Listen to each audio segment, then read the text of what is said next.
ఇటీవల ముఖ్యమంత్రి పాల్గొన్న ఒక బహిరంగ సభలో జరిగిన చెప్పుల ఘటన రాష్ట్రవ్యాప్తంగా తీవ్ర చర్చకు దారితీసింది. ప్రజలతో నేరుగా మమేకమయ్యే కార్యక్రమంగా ఏర్పాటు చేసిన ఈ సభలో మొదట వాతావరణం ప్రశాంతంగానే కొనసాగింది. ముఖ్యమంత్రి ప్రసంగం కొనసాగుతుండగానే ఒక్కసారిగా సభాప్రాంగణంలో గందరగోళం నెలకొంది.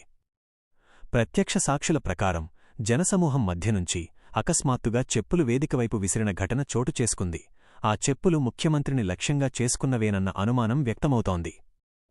ఈ ఘటనతో వెంటనే భద్రతా సిబ్బంది అప్రమత్తమై ముఖ్యమంత్రిని కవర్ చేస్తూ వేదికపై రక్షణ కల్పించారు. కొన్ని క్షణాలపాటు సభను నిలిపివేసి పరిస్థితిని అదుపులోకి తీసుకొచ్చారు.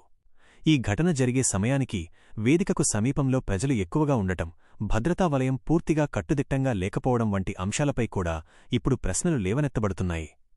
ఘటన అనంతరం పోలీసులు అక్కడే ఉన్న వ్యక్తులను అదుపులోకి తీసుకుని విచారణ ప్రారంభించగా ఇది వ్యక్తిగత ఆగ్రహంతో చేసిన చర్య లేక ముందస్తు ప్రణాళికతో జరిగిన దాడా అనే కోణంలో దర్యాప్తు సాగుతోంది. సభా ప్రాంగణంలో ఉన్న సీసీటీవీ ఫుటేజ్, మీడియా కెమెరాల్లో రికార్డైన వీడియోలు, ప్రత్యక్ష సాక్షుల వాంగ్మూలాలను పరిశీలిస్తూ ఘటనకు బాధ్యులెవరో గుర్తించే ప్రయత్నం చేస్తున్నారు. ఈ ఘటనపై అధికార పార్టీ నేతలు తీవ్రంగా స్పందించారు.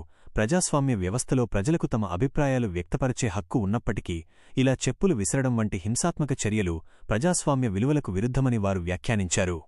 మరోవైపు ప్రతిపక్ష నాయకులు మాత్రం ఇది ప్రజల్లో పేరుకుపోయిన అసంతృప్తికి ప్రతీకగా చూస్తూ ప్రభుత్వ విధానాలపై పెరిగిన ఆగ్రహమే ఇలాంటి ఘటనలకు దారి తీస్తోందని విమర్శలు చేశారు.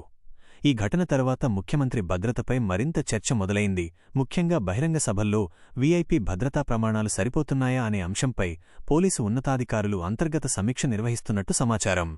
భవిష్యత్తులో ఇలాంటి ఘటనలు పునరావృతం కాకుండా అదనపు భద్రతా ఏర్పాట్లు, జనసమూహ నియంత్రణ చర్యలు తీసుకునే దిశగా ప్రభుత్వం ఆలోచన చేస్తోందని అధికార వర్గాలు తెలిపాయి. మరోవైపు ఈ ఘటన ప్రజాస్వామ్యంలో నిరసనకు ఉన్న హద్దులేంటి, ప్రజాప్రతినిధులపై వ్యక్తిగత దాడులు ఎంత ప్రమాదకరమో అన్న అంశాలపై సమాజంలో పెద్ద చర్చను తెరపైకి తీసుకొచ్చింది.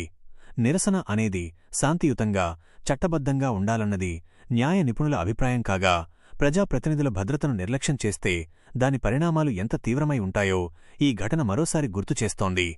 ప్రస్తుతం ఈ ఘటనపై పోలీసుల దర్యాప్తు కొనసాగుతుండగా పూర్తి వివరాలు, నిందితుల పాత్ర, ఘటన వెనుక ఉన్న అసలు ఉద్దేశం ఏంటి అన్నది దర్యాప్తు పూర్తయ్యాకే స్పష్టత రానుంది. అప్పటివరకు ఈ ఘటన రాజకీయంగానే కాకుండా చట్టపరంగానూ ఎలా మలుపు తిరుగుతుందన్నది ఆసక్తికరంగా మారింది. ఈ ఘటనకు సంబంధించి నిందితుల గుర్తింపు లేదా భద్రతా వైఫల్యాలపై పోలీసులు చేపట్టిన విచారణలో వెల్లడైన తాజా వివరాల గురించి మీకు సమాచారం కావాలా? ఇటీవల